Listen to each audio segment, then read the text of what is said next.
할렐루야, 반갑습니다. 이제 며칠 안 있으면 설 명절이네요. 온 가족에게 주님의 은혜가 항상 함께 하시기를 예수님의 이름으로 축복합니다.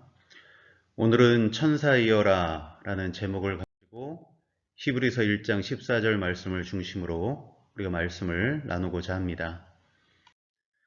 지금 화면에 보이는 이분은 김우수 씨입니다.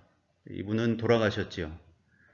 이분은 살아계실 때 참 좋은 일을 했던 분입니다. 이분은 초등학교 중퇴가 최종 학력입니다. 그리고 12살 때 고아였고요. 이분은 12살 때 보육원을 나와서 노숙과 국어를 하던 차에 나쁜 길에 잠깐 접어들 때도 있었다고 합니다.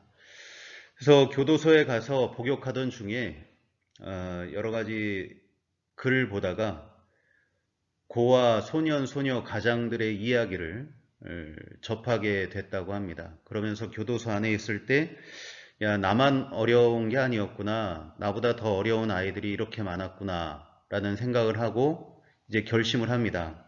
내가 추록을 하면 이 아이들을 돕고 살아야겠다. 그래서 추록을 한 뒤에 중국 음식점 배달원을 하게 됩니다. 그리고 그때 받은 월급이 70만 원이었는데 그중 25만 원은 자기가 사는 방 월세를 내고 매달 5만 원에서 10만 원씩 5명의 아이들을 후원했다고 합니다. 그리고 이분은 자신이 사망하면 받을 4천만 원의 종신보험도 어린이 재단에 기증해 놓고 장기기증 서약서도 남겼던 그런 분이었습니다. 이분은 광원산업 회장인 이수영 회장이십니다.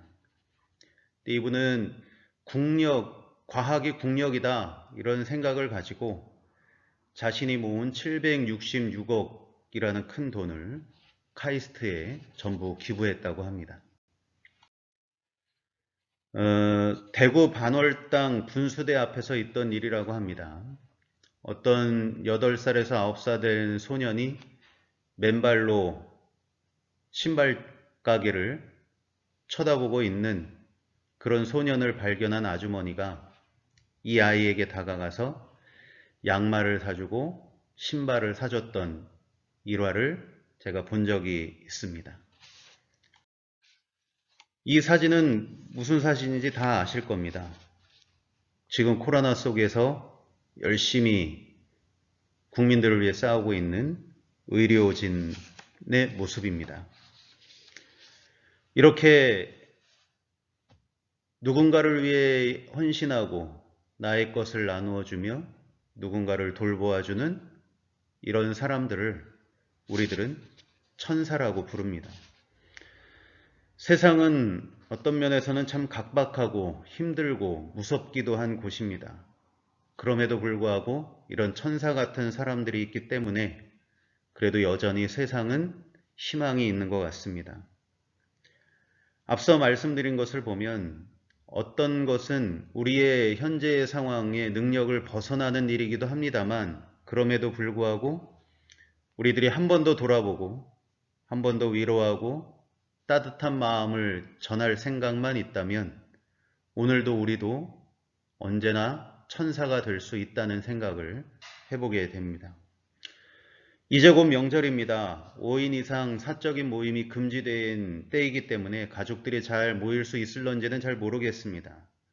그러나 요즘 같은 이런 때, 참 각박하고 힘든 이런 때에 천사 이야기가 많이 들려오면 좋겠다는 바람과 그 천사 이야기가 바로 우리 크리스찬 신자들 중에 많이 있었으면 하는 바람으로 오늘 말씀을 나누고자 합니다. 오늘 우리가 읽은 히브리서 1장의 이야기는 예수님과 천사와의 관계를 서술한 내용이 히브리서 1장입니다. 그러나 저는 오늘 본문 14절의 말씀을 가지고 천사가 하는 일에 대해서 우리가 말씀을 나누려고 합니다. 오늘 본문을 보면 모든 천사들은 섬기는 영으로서 구원받을 상속자들을 위하여 섬기라고 보내심이 아니냐 이렇게 기록하고 있습니다. 앞서 말씀드린 사람들이 천사처럼 보이는 것은 그들의 섬김 때문입니다. 자신의 것을 나누는 섬김, 작은 일을 돌보는 섬김, 자기 희생의 섬김 등등. 그런데 여러분, 이 섬김하면 제일 먼저 떠오르는 분이 있죠. 천사 이전에 떠오르는 분이 계십니다. 바로 예수님이십니다. 인자가 온 것은 섬김을 받으려 함이 아니라 도리어 섬기려 하고 자기 목숨을 많은 사람의 대속물로 주려 함이니라 하셨습니다. 예수님은 이 땅에 섬기기 위해서 오셨습니다. 그리고 예수님의 그 섬김으로 오늘 우리들은 생명을 얻었습니다. 구원을 얻었습니다. 섬김은 생명을 낳습니다. 천사 역시 이 섬김으로 주님을 받들었고 성경은 천사들은 그 섬김으로 우리를 돕는다라고 기록하고 있는 것입니다. 오늘 우리들은 분명히 하나님의 자녀이지만 주님의 섬김의 삶을 본받아야 하는 천사의 삶을 살아가야 하는 하나님의 자녀들입니다. 그래서 오늘 우리들이 본문을 보면서 섬김의 삶, 천사의 삶을 어떻게 하면 살아갈 수 있을까를 나누어 보고자 합니다. 먼저 천사는 어떤 삶인가? 천사는 어떤 자인가? 보이지 않는 도움을 주는 자가 천사입니다. 예수님께서 겟세마네 동산에서 땀방울이 핏방울이 되기까지 기도하셨습니다. 내 원대로 마옵시고 아버지 원대로 하옵소서. 그 기도를 하시고 몹시 힘드셨습니다. 그때 누가복음 22장 43절에는 천사가 하늘로부터 예수께 나타나 힘을 돕더라, 힘을 더하더라, 예전 번역에는 시중을 들더라, 이렇게 기록이 되어 있습니다. 천사가 예수님이 그렇게 힘들 때 나타나서 예수님을 도왔다는 것입니다. 천사는 돕는 자입니다. 그러나 한 가지, 천사가 돕기는 돕되 천사는 자신을 드러내지는 않습니다. 보이지는 않습니다. 천사가 오늘 본문에서도 우리를 섬기라고 보냄을 받았다고 하는데 우리를 돕는 것은 분명하지만 역시 보이지 않는 것도 분명한 사실입니다. 드러나지 않습니다. 우리가 학생 때나 또 학생 아이들을 데리고 수련회를 가면 마니또라는 놀이를 합니다. 마니또라는 것이 뭐냐 하면 수련회 기간 동안 한 사람을 정해서 몰래 돕는 것이죠. 뭐 필요한 걸 준다든지 아니면 친절하게 대해준다든지 뭐 이러면서 누군가를 정해서 그 친구를 돕는 겁니다.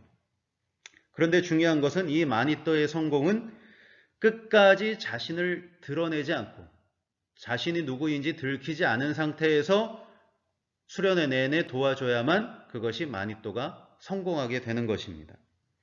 이런 것처럼 천사는 우리를 돕는 것이지만 자신을 드러내지는 않습니다. 그래서 예수님이 이런 말씀을 하셨습니다. 너희는 구제할 때 오른손이 하는 일을 왼손이 모르게 하라.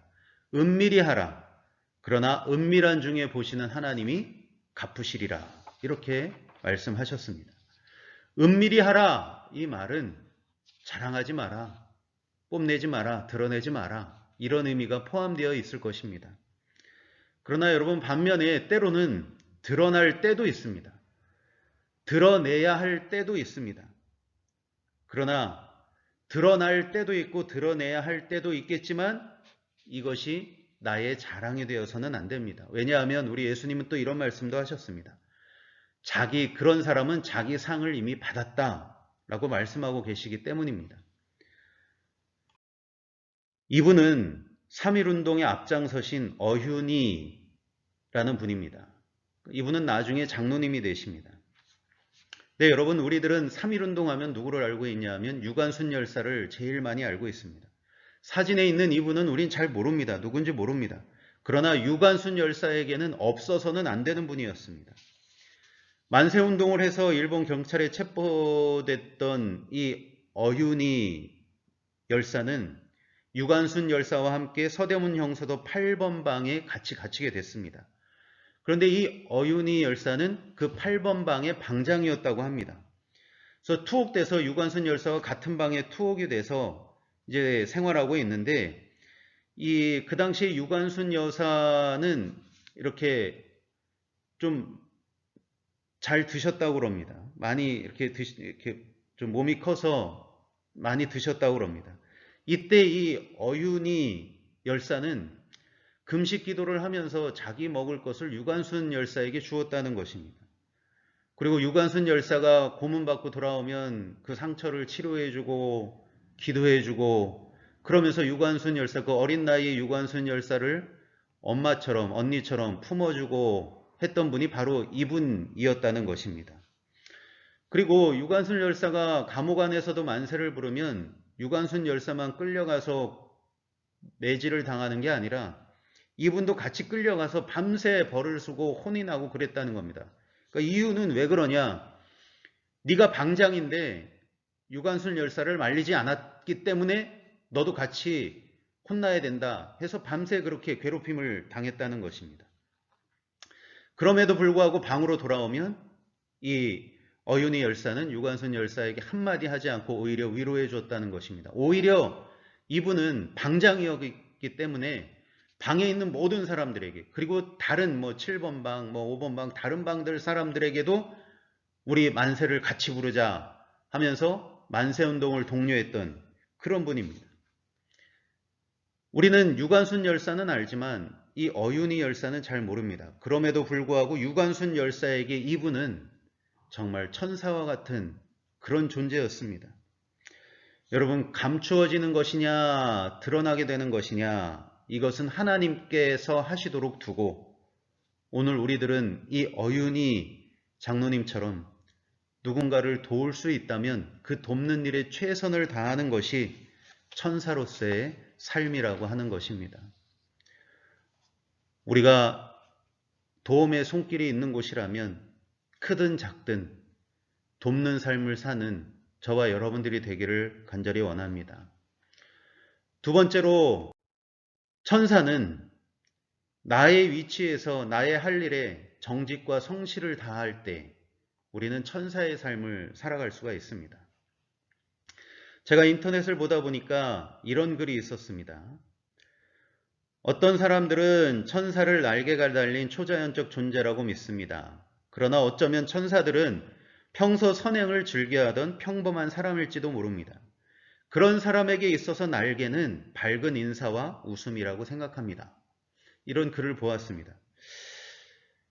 사람들에게 날개는 밝은 인사와 웃음이다. 참 일리 있는 말 같습니다.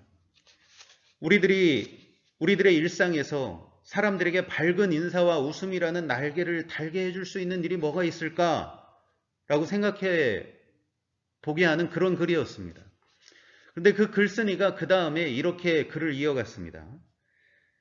자기만이 할 수 있는 일을 하십시오. 그런 삶으로도 우리는 누군가를 웃게 할 수 있고 미소 짓게 할 수 있고 노래를 부르거나 생각하게 할 수 있습니다. 라고 그 글쓴이가 썼습니다. 그 글이 맞는 것 같습니다. 내가 할 수 있는 일, 나만이 할 수 있는 일, 우리가 내가 할 수 있는 그 일에 최선과 정직과 성실을 다한다면 우리는 내가 하는 그 일로 인해서 누군가를 웃게 할 수 있고 미소 짓게 할 수 있고 누군가를 노래를 부르게 할 수 있고 누군가에게 깊은 감동도 줄 수가 있습니다. 분명 그것은 천사가 할 수 있는 일일 것입니다. 이분 아시죠? 이분은 우리가 잘 아는 조훈영 구단입니다. 참 대단한 분이죠. 근데 예전에 이분과 기자가 인터뷰하는 내용을 실린 것을 보았습니다. 거기에 이런 내용이 실렸습니다. 기자가 조훈영 구단에게 이렇게 물어봤습니다. 인생에서 바둑의 의미가 무엇입니까? 그러니까 선생님의 인생에서 바둑의 의미가 뭡니까? 라고 물어봤을 때 조훈영 구단이 이런 대답을 했다고 합니다. 나는 생계를 위해서 바둑을 둡니다. 라고 대답했다는 겁니다. 그러니까 기자는 뭔가 철학적인 대답을 기대했는데 너무 원초적인 대답을 한 것이죠. 나는 생계를 위해서 바둑을 둡니다. 그러니까 기자가 다시 물어봅니다. 아니, 밥벌이를 위해서 바둑을 두었다는 겁니까? 그 조은영 구단이 이런 대답을 했다고 합니다. 프로란 이겨서 돈을 버는 사람입니다. 한 판이라도 이겨야 돈이 됩니다. 예전에는 자식으로서, 그리고 결혼한 이후에는 가장으로서 책임을 져야 하는데 내겐 바둑밖에는 길이 없었습니다. 이겨야만 여유가 생겼습니다. 그 책임감 때문에 더 열심히 뒀고 그러다 보니 좋은 결과가 나왔습니다. 라고 얘기를 하는 것이었습니다. 조은영 구단이 나는 생계를 위해 바둑을 두었고 나는 조금 더 여유로운 삶을 살기 위해 최선을 다했다. 여러분, 조은영 구단은 참 정직한 사람이었던 것 같습니다. 그리고 그가 하는 일에 그는 최선을 다했고 성실히 임했습니다. 바둑을 좋아하시는 분들은 조은영 구단의 바둑을 보면서 그와 함께 웃기도 했을 것이고 안타까워도 했을 것입니다. 그러나 분명한 것은 조은영 구단이 어떤 의미로 바둑을 뒀든 간에 그가 바둑을 두는 시간만큼은 바둑을 좋아하는 사람들은 조은영 구단 때문에 그 시간만큼은 분명히 즐거운 시간이었을 것입니다. 이런 면에서 조은영 구단은 바둑을 좋아하는 사람들에게는 분명히 천사였습니다. 그들을 웃게도 하고 즐겁게도 했기 때문입니다.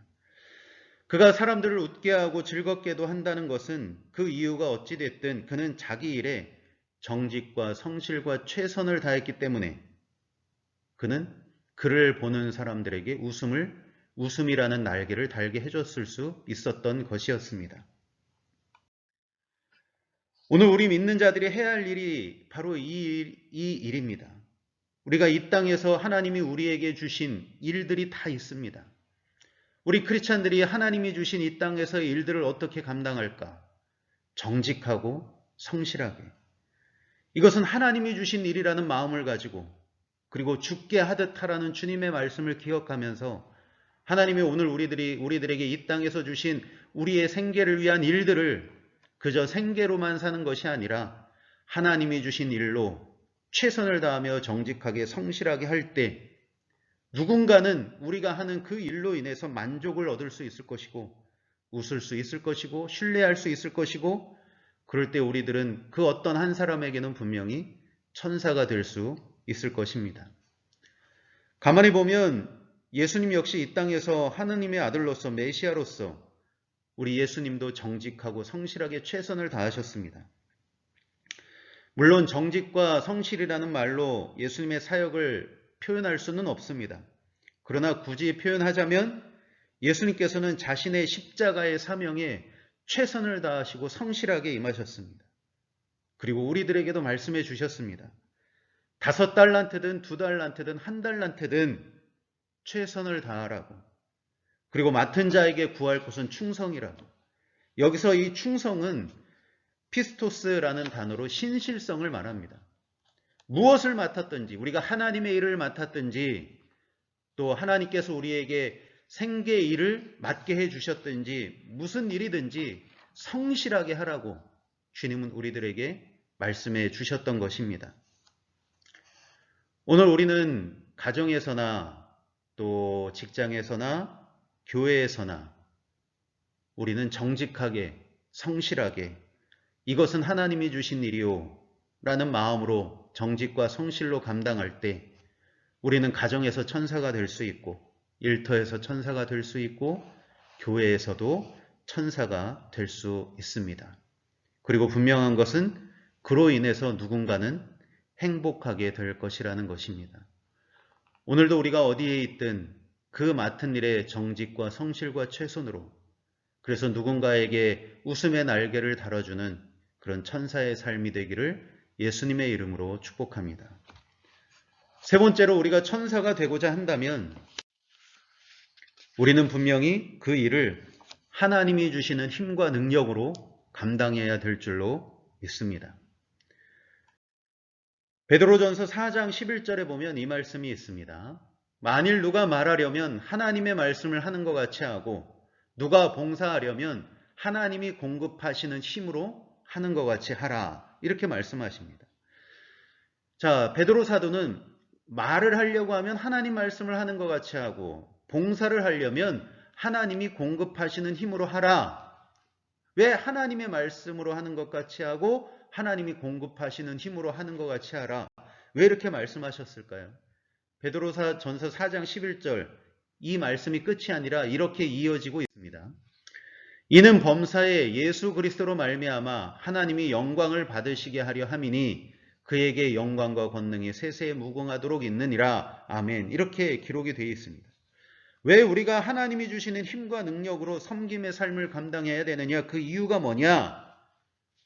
그래야만 그 섬김이 하나님이 영광을 받으시기 때문이라는 것입니다. 우리들이 만약 내 힘으로 한다면 내가 영광을 받으려고 할 것이고, 누군가의 도움으로 한다면 우리는 그 사람에게 영광을 돌리려 할 것입니다. 사회에는 그럴 수 있습니다. 그러는 것이 당연한 것인도 모릅니다. 그러나 우리들은 아닙니다. 우리들은 예수님의 섬김으로 하나님의 자녀가 되었고, 십자가의 섬김으로 우리는 구원받았기 때문에 우리의 삶은 하나님께만 영광을 돌려야 하는 것입니다. 우리의 구원은 우리의 힘으로 한 것이 아니라 하나님의 사랑, 예수님의 십자가의 은혜로 된 것이기 때문입니다. 오늘 우리들은 사람들에게 감사할 수 있습니다. 사람들에게 칭찬할 수 있고 사람들에게 고마워할 수 있습니다. 사람들에게 정말 진심 어린 감사를 할 수 있습니다. 그러나 영광은 하나님께만 돌려야 되는 것입니다. 사도 요한이 천사를 만났을 때 천사가 이런 말을 합니다. 이것들을 보고 들은 자는 나 요한이니 내가 듣고 볼 때 이 일을 내게 보이던 천사의 발 앞에 경배하려고 엎드렸더니, 그 다음 이어지는 말씀이, 천사죠. 그가 내게 말하기를 나는 너와 내 형제 선지자들과 또 이 두루마리의 말을 지키는 자들과 함께 된 종이니 그리하지 말고 하나님께 경배하라 하더라. 이렇게 말씀하고 있습니다. 천사가 뭐라고 얘기하는 겁니까? 사도 요한, 너나 나나 우리가 경배하고 영광을 돌려야 될 분은 하나님 한 분이다. 이렇게 말하고 있는 것입니다. 여러분, 우리가 하나님께 영광이라는 그 생각을 잊지 않고 살아갈 때, 우리가 어디에서 무슨 일을 하든지 또 누구를 돕든지 하나님의 영광이라는 생각을 하고 할 때 바로 그 모습이 온전한 천사의 섬김의 삶이 될 수 있다는 것입니다. 하나님 영광이라는 목적을 잊지 않고 살아갈 때 우리는 천사의 삶을 살아갈 수 있게 된다는 것입니다. 여러분, 천사는 글자 그대로 풀면 하늘의 전령입니다. 즉 하나님의 심부름꾼이라고도 말할 수 있습니다. 다시 말해서 하나님의 뜻에 따라 사는 사람들, 하나님의 보냄을 받은 우리 모두는 그런 의미에서 다 천사라고 말할 수 있을 겁니다. 가족을 만나는 이때, 그리고 각박한, 어려운 시기를 지나고 있는 이때, 우리가 우리 가족에게 천사가 되고, 우리를 서로에게 천사가 되고, 세상에 믿지 않는 사람들에게 천사가 되고, 여러분, 천사의 영광은 스스로 높아지는 것이 아닙니다. 천사가 영광 받을 때는 언제냐 하면 섬김의 대상이 잘 될 때입니다. 내가 섬기는 그 대상이 웃을 때, 내가 섬기는 대상이 나로 인해서 조금이나마 도움을 받고 유익을 받고 행복할 때 천사의 영광은 거기서 얻어지게 되는 것입니다. 그래서 바울 사도는 고린도 성도들에게 여러분들이 나의 영광이요 나의 면류관이라 이렇게 말했던 것입니다. 오늘 저와 여러분, 큰 힘이 아니어도, 큰 일이 아니어도 오늘 우리가 할 수 있는 일이 있다면 그 일을 통해서, 천사의 섬김의 삶을 통해서, 우리의 그런 삶을 통해서 하나님의 이름이 영광을 되찾고 우리의 섬김으로 세상의 위로와 소망을 조금이라도 나눌 수 있다면 우리의 삶은 정말로 귀한 삶이라고 생각이 됩니다. 오늘 천사의 삶을 나누었습니다. 예수님이 우리를 섬기셨듯 우리도 누군가를 섬김으로 이 세상이 좀 더 나아지는, 오늘보다는 내일이 조금 더 나아지는 그런 세상을 향해 나아가는, 천사의 발걸음으로 나아가는 우리 모두가 되기를 예수님의 이름으로 축복합니다.